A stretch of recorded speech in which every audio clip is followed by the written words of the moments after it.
Today's guest is the creator and developer of a powerful approach to dealing with change that unlocks creativity, enhances team communication, and increases commitment using a palette of essential attitudes, behaviors, and skills for communication and cooperation. He's a best-selling author of numerous books and multimedia programs, including the co-authored international bestseller, Dealing with People You Can't Stand, How to Bring Out the Best in People at Their Worst, Love Thy Customer, Life by Design, How to Click with People, and the comprehensive communication program, Insider's Guide to the Art of Persuasion. A 1981 graduate of the National University of Natural Medicine, he's the president of the Naturopathic Medicine Institute, a longtime faculty member with the Institute for Management Studies, and a thought leader with Athena Interactive. He has delivered his expertise in thousands of radio and television appearances, interviews, newspapers, magazine articles, from CNBC and CBC to Fox, The Wall Street Journal, the USA Today, and of course, now this. Also, he's my dad. My guest is Dr. Rick Kirschner.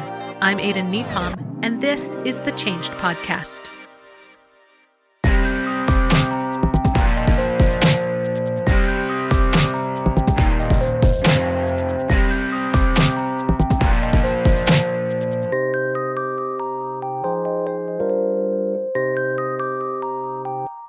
Hi, Dad.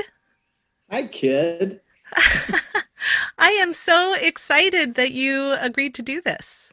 How could I not? I think you're awesome. Just the chance to hang out with you for a little while. Recorded, not recorded. It's always great. I mean, let's be honest. We're both very busy people these days. So, This is like the best way to carve out an hour together was to record That's a podcast. how I'm feeling about it too, yeah. Well, I'm certainly grateful for many things, but also this thing specifically. Okay.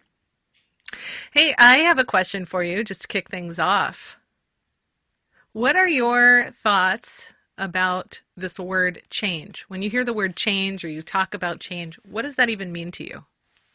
Well, it changes, but I think...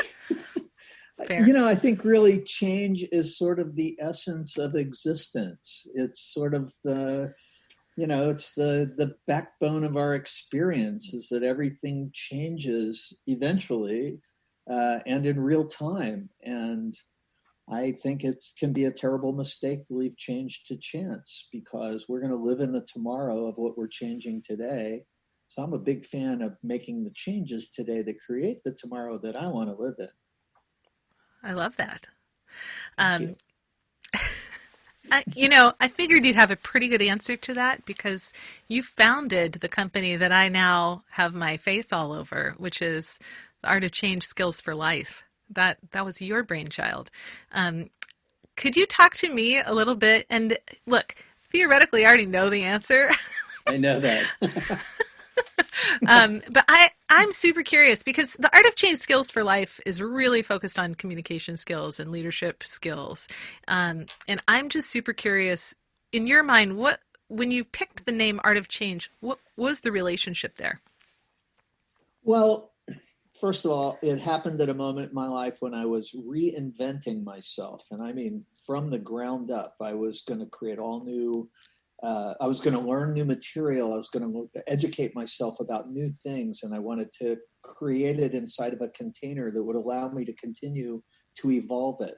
And that's one of the beautiful things for me about watching what you're doing with the company is that you have sort of adopted the model of this is a change process. I'm going to change.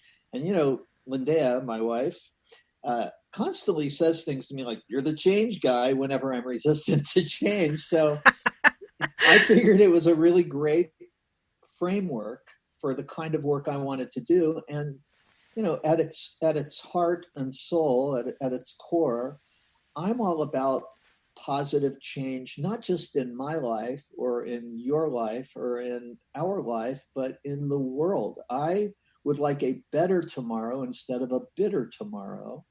And I feel like it's incumbent upon me to step up, even when I don't want to, and try to influence the trajectory of the events taking place in the world around me.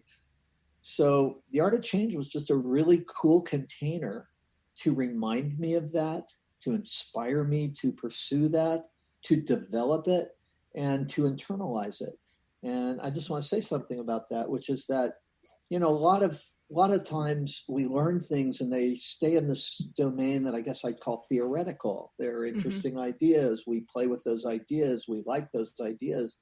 Yeah. My interest has always been about actionable ideas, things I can do something with, what's useful. So the models I developed and passed along to you that you're now playing with and developing, those models are all actionable, useful models. It doesn't matter whether they're true or not true. What matters is, do they work? So that was really kind of the idea of all of this stuff. I recently had a conversation with somebody around. I'm in several Facebook groups. This is one of the ways that I participate with the community at large. And this was a leadership-centered Facebook group. Somebody posted the question, "What do you do with difficult people?" And what I didn't want to do is go, well, actually, here's a book that my dad wrote, and if you want more, I could teach a seminar. I'm in these groups to participate, not to preach. So I simply offered just a little bit of a little tasty tidbit about where you place your assumptions and assuming that people have a good intent behind their bad behavior that may be triggering it, which is all stuff I got from these models that you created or co-created, depending on which model we're talking about. Mm-hmm. And there was an interesting response right away. There was this resistance. It was like, frankly, I disagree. Not the original poster, somebody else. Frankly, I disagree. People who behave badly have bad intent. And it was really interesting to me because we got to dig into this model in the moment in a way that really, for me, reinforced, that might be true, that the particular person has bad intent behind their bad behavior. Sure, that might be true. But in terms of helpfulness, where does that get you in the interaction if you assume that to be true? It's not so much whether it's true or false, it's what's going to get you forward and further in that relationship, what's going to get you the outcome you want. So it was a great conversation, and I felt really good about it. One of those things that I can thank you for, because I grew up with these models to look at. Yeah, I mean, really, and I love that that's where you went with that question, because there's, obviously you could go 1,000 places. Oh, you could go 1,000 places. Well, I didn't have any specific. Yeah, I didn't have any specifics to know what behavior specifically, so I couldn't talk about like, oh, well, this is what's probably happening in this particular circumstance. But that idea that our assumptions shape our responses is so fundamental to being effective in dealing with other people, whether they're behaving badly or not, that the things we assume to be true ultimately are the things we're going to prove to ourselves. So what do you want to be right about? You're going to be right. I don't care what it is. You're going to be, if you want to be right that you're wrong, you're going to be right. You're wrong. If you want to be right that everybody else is wrong, you're right. They're wrong. If that's what you want, you're going to be right about it. So then what do you want to be right about? It all starts with your assumptions. And, I've talked for a long time about the differentiation between useful and limiting assumptions, that if you base your behavior off of a limiting assumption, it's going to tie you up, hold you back, and trap you into defeating yourself. And if you base what you do on a useful assumption, it can help guide you forward and help you move towards the thing that you want to create.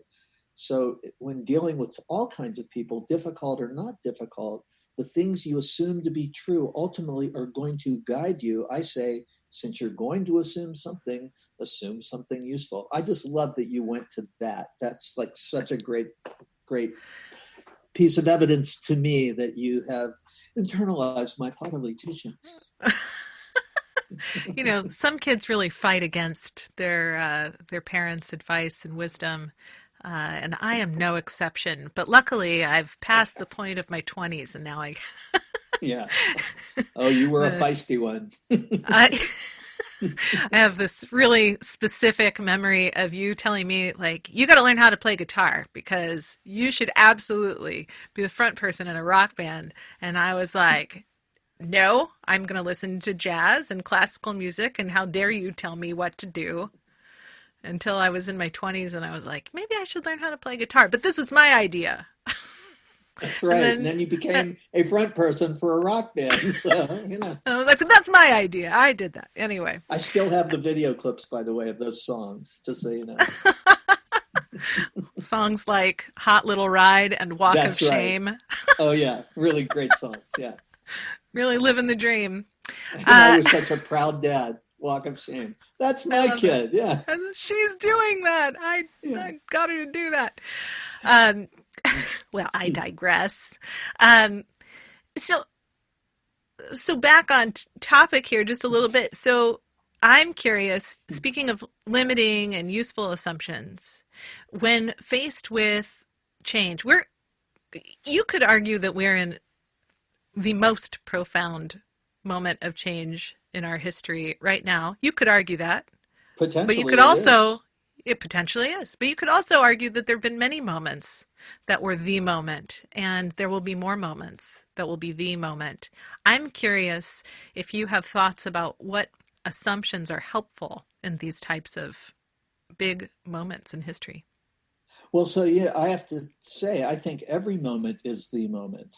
This one up, and now this one. I think that's the nature of life, is that if you choose to perceive every moment as a pivotal moment, it leads to a completely different set of options than if you are waiting for the right moment.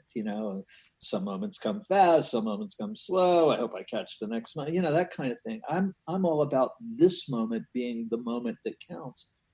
Even when it comes to storytelling, when you told me to get ready for this show, you said, whatever you're going to tell needs a beginning, a middle, and an end. Mm-hmm. And what I wanted to say back to you, and I've saved it up for just this moment, is that every moment in my life is a pivotal moment. And so any place I start is the beginning, and however I finish is the end. And the only story that's not completely told is the story of my life, because I haven't ended it yet. Yeah. But I think that, we're facing right now a huge opportunity in our society to address something that has been going on far too long.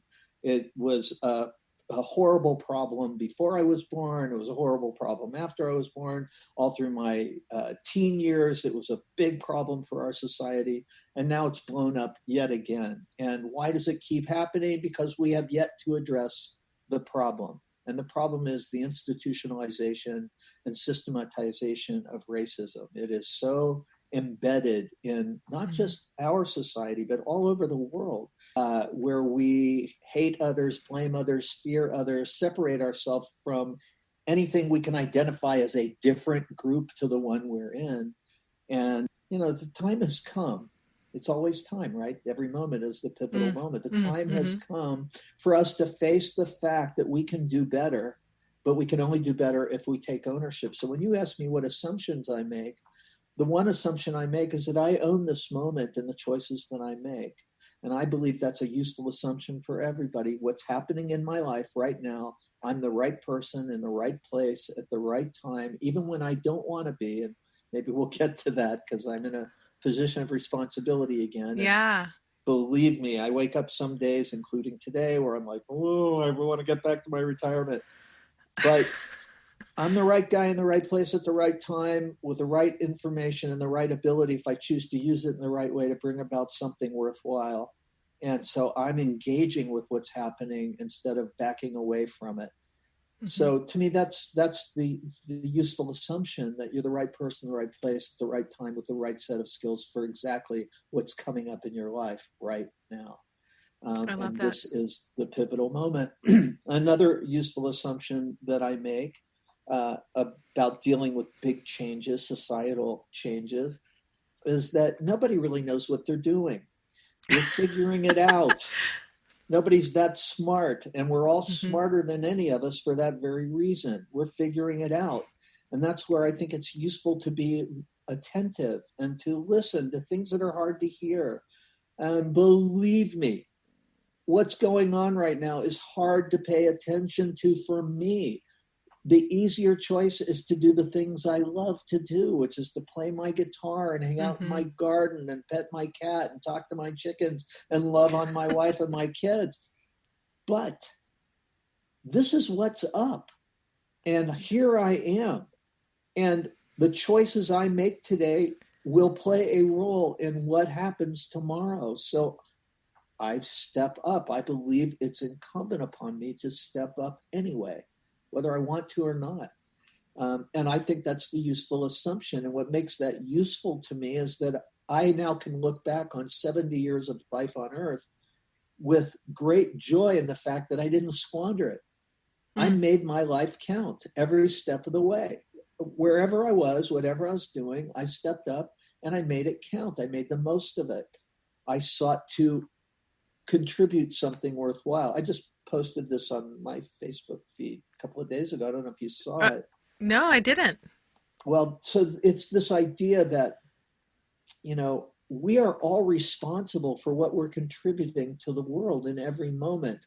And if what you contribute is hate, then you get hate back because you get to be right about that. And if what you contribute is love, you get love back.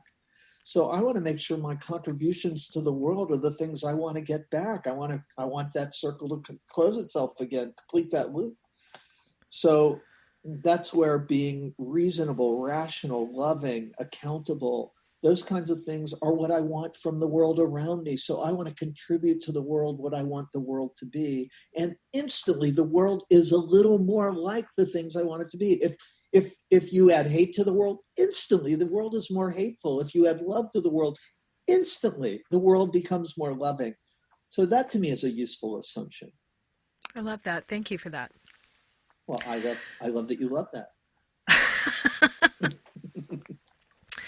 Well, so here is the question. The question. Uh-oh. Which is, will you tell us a story of a pivotal moment in your life? I can, and I will. All right, let's hear it. Hey now. So first thing I guess your audience should know is you have heard every one of my stories many, many times.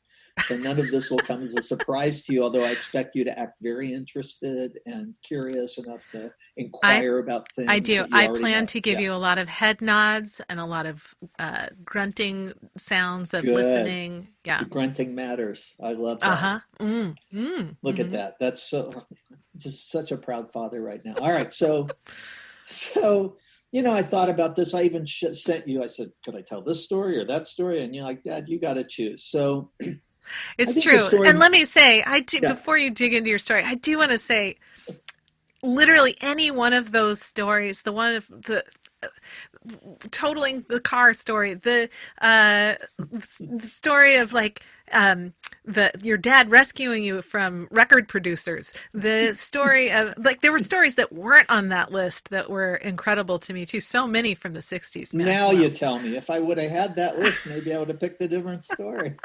Anyway, but I'm excited because I wanted you to choose a story. That's the thing. The question is, will you share a pivotal moment in your life? And I think that's a personal question. And so me being like, will you tell me the story of whatever it is, that feels more like a kid asking a dad to tell a story, which I guess love that. Both things are true. But anyway, back to you. Let's hear it. There's a story that I'm choosing to tell you is connected to what's happening in my life right now.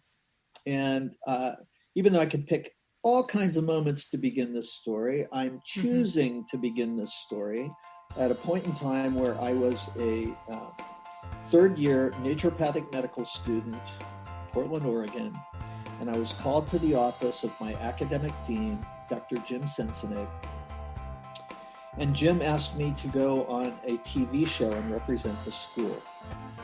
And the school was a moderated forum called Town Hall, and he asked me to go on the show, and I'm like, why me? And he looks at me and he says, because no one else is available. And I just...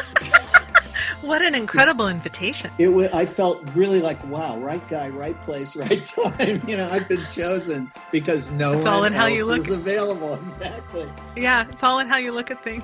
So I had no idea in that simple, humble moment how it would influence the way my life would turn out right up until this moment and beyond.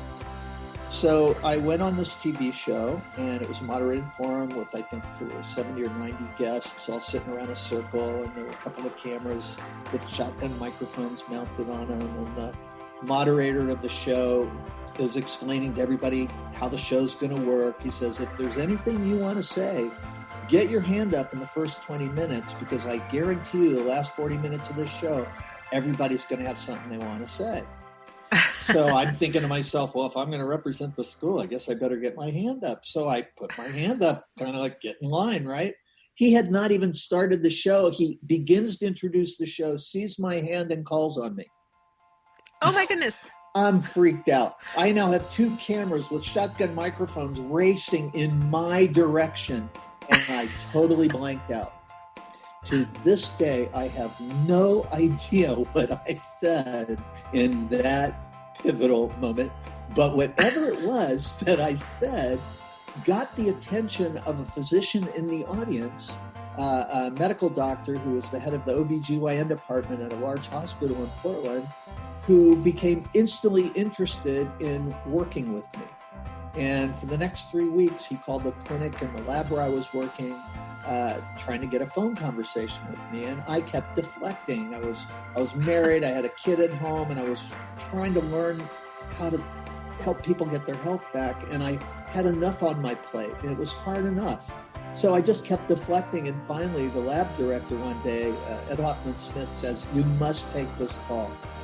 And I'm like, I don't want to take the call. He says, you have to take this call. This guy is annoying the heck out of me. I have work to do. Just talk to him. So I remember standing in the hallway, because in those days all the phones were attached to walls. And I remember talking to this guy on that phone. And he introduces himself to me and says he heard what I had to say on the show and would like to hire me. And I'm like, want to hire me? He says, yeah. He says, I'm a physician. I'd like to hire you as my physician's assistant. And I'm like, I'm not interested. He says, hang on. I don't think you understand what I'm offering you. He says, if you come to work for me, he said, I take responsibility for anything you do wrong. He said, so you could do brain surgery if I tell you you can, and it's on me. He says, you know, you'll have more power, more authority, more ability working for me than you ever will as a naturopathic doctor. Well, I'm a stubborn sort, and I was 3 years into the 4-year program and then put 3 years into pre-med. So, you know, it's like, I'm not going to jump off this horse at this point. And I said that to him. I said, I started this and I'm going to finish it. No, thank you. I'm not interested in the job. And then he said, would you at least meet with me and hear my proposal? And I'm like, I really don't have the time. He says, look, let me buy you lunch and well, when I heard buy you lunch, you know, as a student, and anytime somebody offers you free food, it's hard to say no. So I immediately started. Although they say there's no such thing as a free lunch. They do say that. So, and for him, it certainly wasn't free, because my immediate response was to look out for my classmates. I said, hey, can I bring some of my classmates along? They're hungry too. So well 4 of us meet this guy at a natural foods restaurant in Portland, and 2 of them eat and run. One of them sticks around. That's Rick Brinkman, who I then became a business partner with for 26 years, and who co-authored The Deal with People You Can't Stand book with me. Rick and I stuck around, and this guy really tried to pitch the idea of being his assistant, and I kept saying no. He said, well, then let me mentor you. He says, you have a lot of potential. And I'm like, I'm not looking for a mentor. I was so, I just was like, no, whatever it was except free food. It was like, no. He says, let me mentor you. And I said, what is it you think you can teach me? He says, well, I know right off the top of the bat, there's 2 things that you aren't learning in school that you need to know. And I'm like, what's that? He says, you need to learn how to listen, and you need to learn how to talk. And of course, I was like, why? And he goes, well, you need to learn how to listen because most of your patients would get better if somebody would just listen to them. Wow. And then he said, and you need to learn how to talk because most doctors make their patients sicker by the way they talk to them. And I had what I later learned to call a blinding flash of the obvious, where I realized that I do need to learn how to listen, and I do need to learn how to talk because it's hugely important to my success as a physician. So he became a mentor to me and to Rick, and he gave us books to read, sent us to seminars. And all of this added up to Rick and I feeling like we had something to share with our classmates. We put together a little workshop called The Magical Nature of Communication. We were shy about it, so I still have the original poster, which we scribbled out. And on it says about $23, because I have a thing for the number 23. So, and all these students wanted to take this workshop from us. You had to learn a magic trick to take it. And so the people that didn't want to learn a magic trick didn't want to take it until they heard how great it was. And then they learned a magic trick if we would just do it again. And it turned into what became my speaking career. Well, here's what's interesting about that. So now I'm traveling all over the country, speaking to audiences, and I have to introduce myself in some way. So I developed an introduction in order to tell people who had never heard of my profession about my profession as a part of my profession of speaking. And the introduction went something like this. Good morning, everybody. I am a doctor. I am not an MD. I'm not a DC. I'm not a DO. I'm not a PhD. What does that leave? And then I'd wait a moment, and then I'd make this little joke. I'd say, I said this in Texas, and the guy yelled, quack. And the audience would crack up, and then I would say, but actually, I am a naturopathic physician. I went to a 4-year medical school where I learned that an ounce of prevention is worth a pound of cure, and that if you treat the cause of a problem, you can eliminate the problem. But if all you do is manage the symptoms, eventually they overcome and kill the patient. I learned alternatives to giving people petroleum derivatives and cutting off troublesome body parts. And if that's interesting to you, come talk to me on a break. And then I wouldn't say anything more about it, and people would line up on breaks to find out where can I find a doctor like that, because most people, as long as I can remember, have been unhappy about the medical care they've received in the conventional system, which promises a lot up front and generally doesn't deliver all that much on the back end. So that moment with Jim in his office in school turned into a speaking career where I was promoting the profession that I went to school to learn about. And now here I am. So I'm moving now to the sort of the end of this story, I suppose, because I had a long speaking career, wrote a lot of books, made a lot of audio and video programs, got to do really cool things, had amazing audiences, got to work with NASA, with astronauts. In fact, I got to be part of a mission to the space station where I got called twice from the space station by a real astronaut. When I was a kid, the idea that I'd someday be talking to an astronaut would be unfathomable, and yet that happened. So, I had all these kinds of amazing experiences, all because Jim said nobody else was available. But here's what's so amazing about this, the arc of this particular story out of that particular pivotal moment.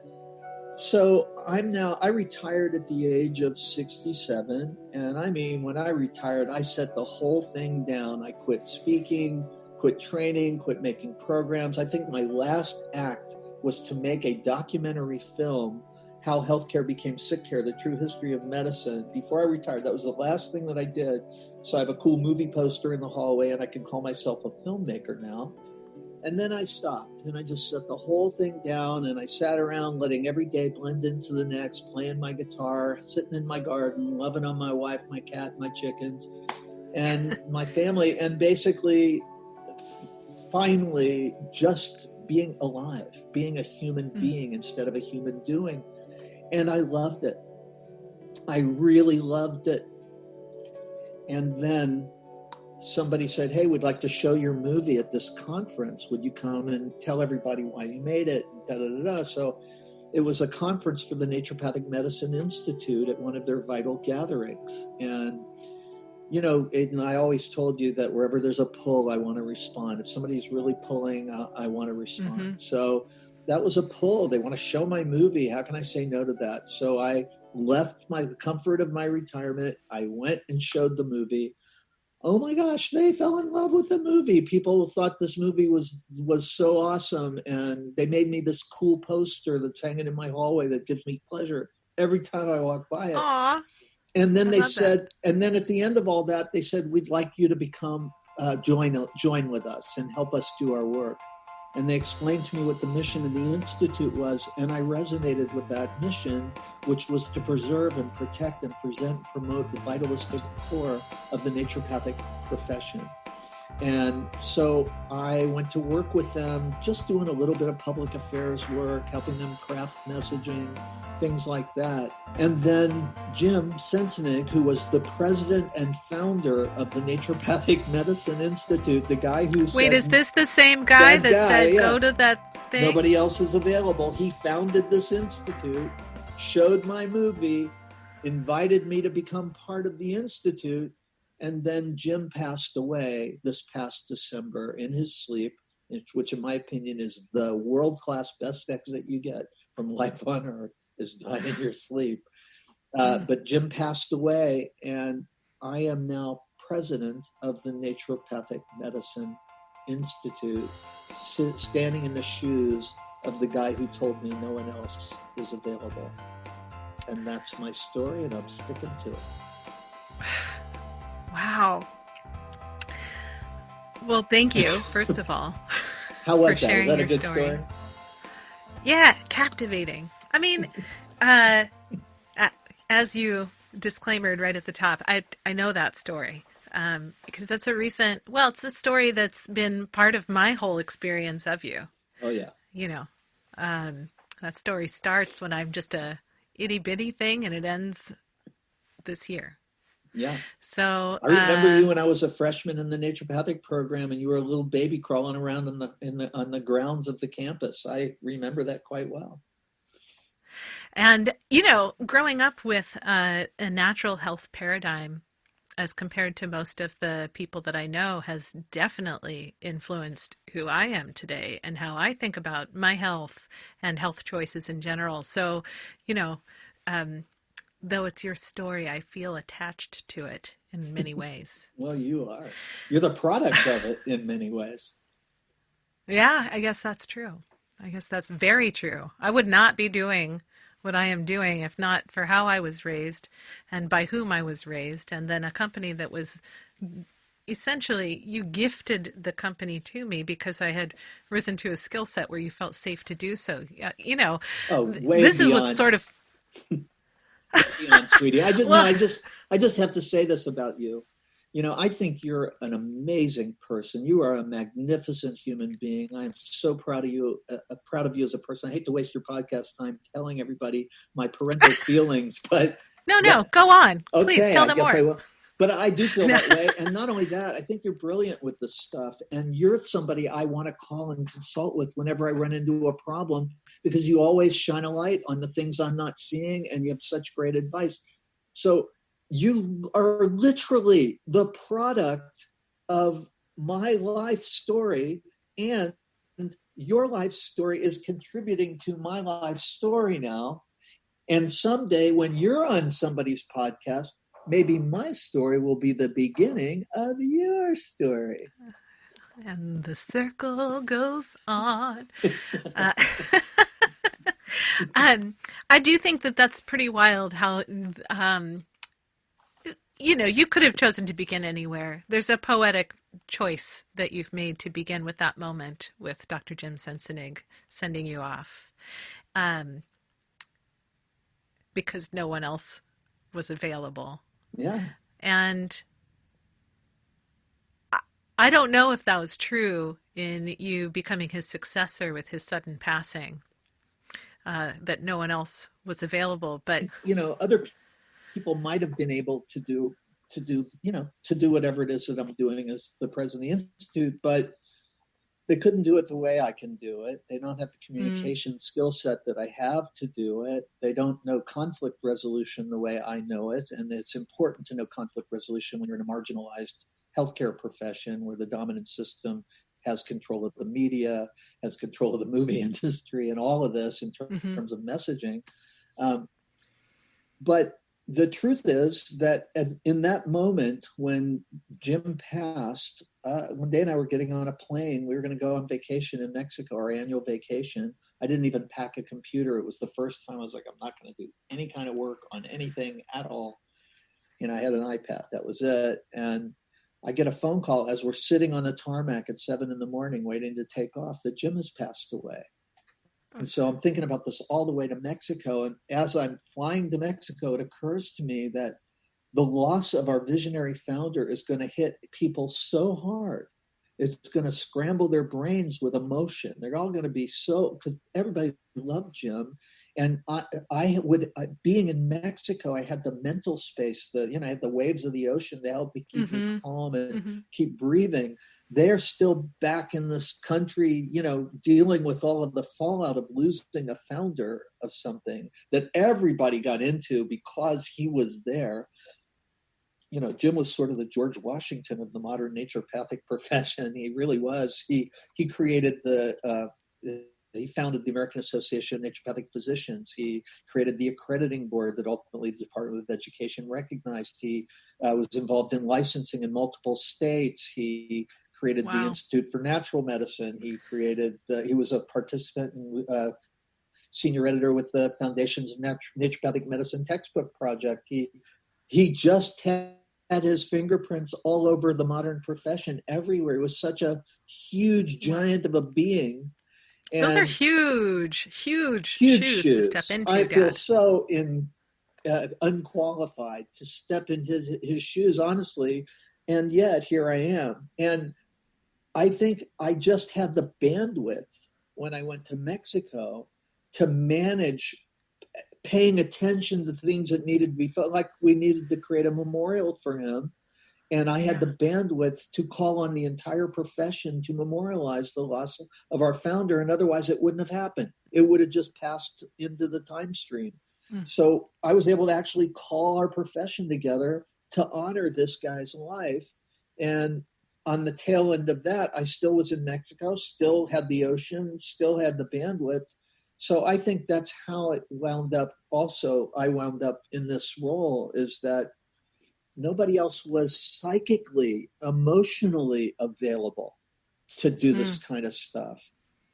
So, I just feel like that no one else is available thing is a constant thread through this thing. What is on the horizon at the moment for the work that you are doing there? Oh, goodness. Well, the Institute's got a lot of irons in the fire. One of the things that I got to take over as president of the Institute, Jim was doing a call-in program every Wednesday morning called The Vital Conversation, in which they would unpack what is vitalism, what is this paradigm in which we practice our craft. And because I have a background in public relations and communication, I was a natural to step in and take over his show. So since the beginning of the year, I've been doing the Vital Conversation show every Wednesday morning. And I love it because I'm talking with all these amazing doctors. I'm learning so many wonderful things. And I feel so inspired after doing these calls. And plus I have the chance to build an audience and to increase awareness of the work of the Institute. Which really matters to me. I feel like the naturopathic profession is vital for the health of the world. And I want to do everything I can to keep it alive in a system that really doesn't like us being there because we're bad for business. We are not good for the profit making of big industry. That's just the fact of it. That's, I believe, the main reason why we're marginal is you just can't make a fortune getting people healthy. You can make a fortune keeping people sick and managing their illness. So the work we're doing at the Institute, besides the Vital Conversation, we have our Vital Gatherings, we have our grand rounds where doctors can ask doctors about cases and witness how they manage cases. We have sharing of knowledge is what it sounds like. It's a place where doctors can share best practices and understand what's working and not working in the field. Is that an accurate assessment? That's definitely a big piece of our work. In fact, in the naturopathic profession for years, back in the early days, we talked about the broken lineage, that we just didn't have very many elders around to show us the ropes. We had to kind of figure a lot of things out on our own. But now we do have a few elders that are still around. Sadly, I'm one of them, but we still have some elders around. And You so look young to me, Dad. I appreciate that so much. So the Institute is really allowing the knowledge and wisdom of the elders to be passed down to the new generations of doctors for those who are interested in it.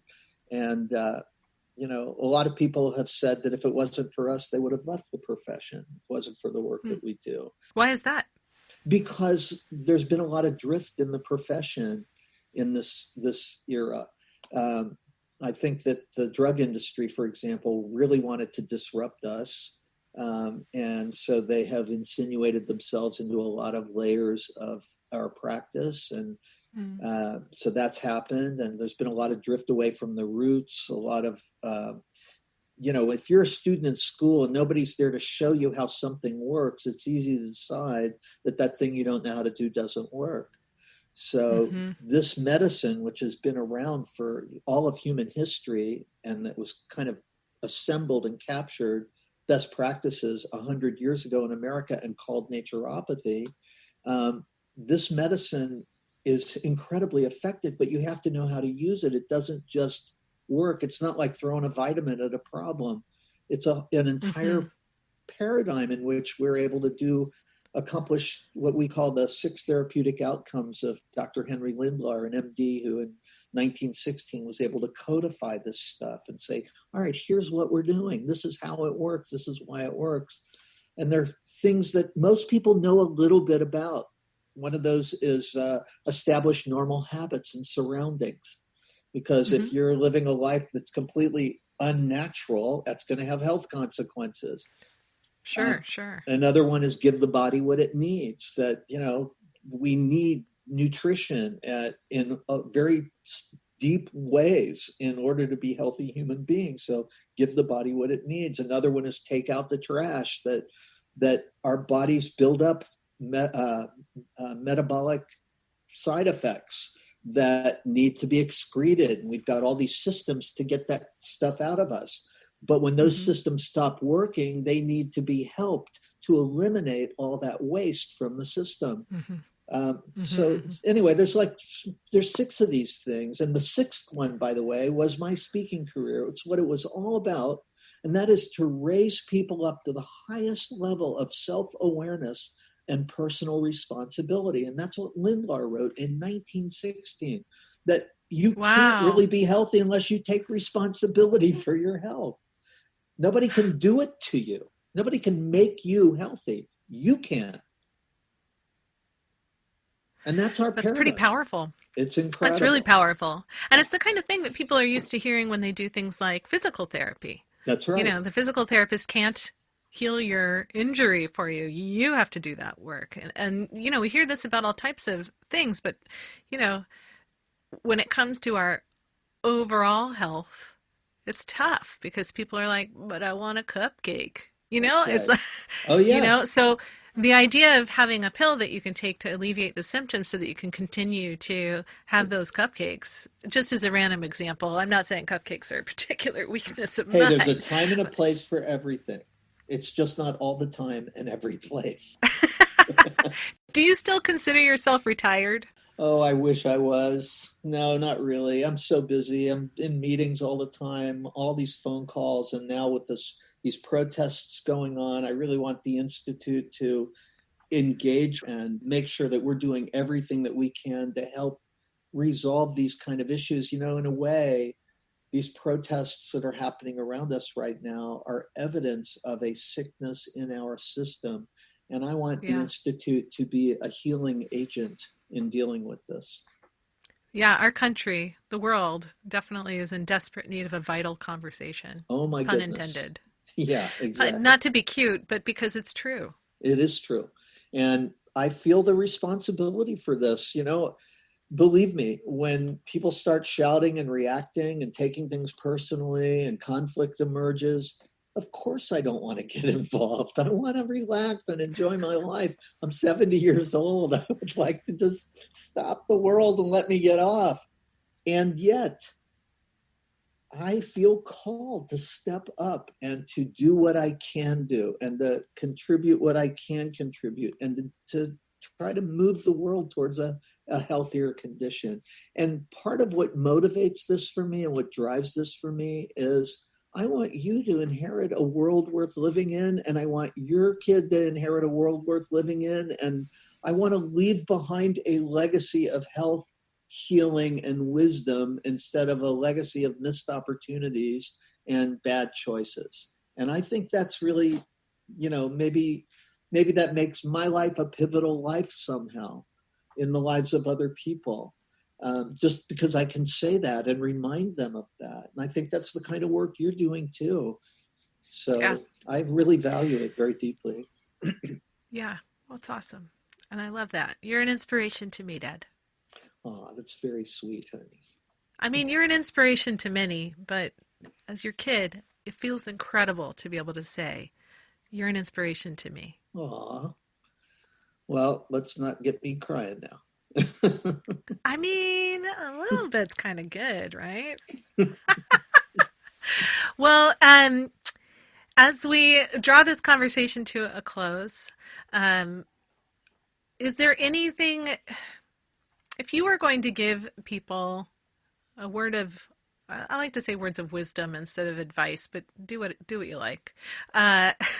If you were to give people something to take away from this conversation around how they think about their own pivotal moments, their own changes they experience in their lives, from the very big to the very small, what would you give people? I don't know if this is going to come across as the wisdom from an elder or a 70-year-old white male who's privileged. Mansplaining about, I'm not sure. Okay, that's reasonable. That's fair. I just thought I'd say I'm aware of this. Or just some jerk who's saying his 2 cents because he can. So, but it's something I said earlier in the show, I'll just say it again, which is that we're responsible, whether we get it or not, for what we contribute to this world. If you contribute hate, the world becomes instantly more hateful. If you contribute understanding, the world instantly becomes more understanding. If you become more accountable, the world becomes instantly more accountable. To me, that's the thing I would want to leave people with, is that what do you want to contribute to your world? Do that. Amen. Right on. I love that. Anything that you want to share with people if they want to find more Dr. Kirschner wisdom? Well, I mean, I've got stuff on the website, but you can always go to artofchange.com. Your entire blog archive from when you were writing your blog posts regularly is there. There are 99 pages of your blog content available at artofchange.com. Wow. So aside from that, but what's more current for Dr. Kirschner? I would encourage people to check out the work of the Naturopathic Medicine Institute and support it if you can. You don't need to be a doctor to contribute to the Institute's success. If you want to see a healthy natural medicine alternative to the drugs and surgery system that dominates the world, support what we're doing, because we're not doing this work for our own sake. We're doing this work for you. We're doing this work for a better world. And you can find us at thevitalnd.org, thevitalnd.org. That'll take you to the Naturopathic Medicine Institute website. And you can find me on Facebook. And generally, if you try to friend me and I look at your page and I like what you're all about, I'll accept it. And if I don't, you'll know that I wasn't crazy about what I saw on your Facebook page. Woo. Yeah. Oh, a little challenge inside that invitation. And I'll say one last thing, Aiden. I love you. I adore you. I think you're absolutely a magnificent person. And I'm so happy I got to spend an hour with you like this. This was really super fun for me. This was awesome for me. Having you on the show is a no-brainer. This show is part of the legacy of the work that you started. So I love you, Dad. Thank you for being here. Now go love on those chickens.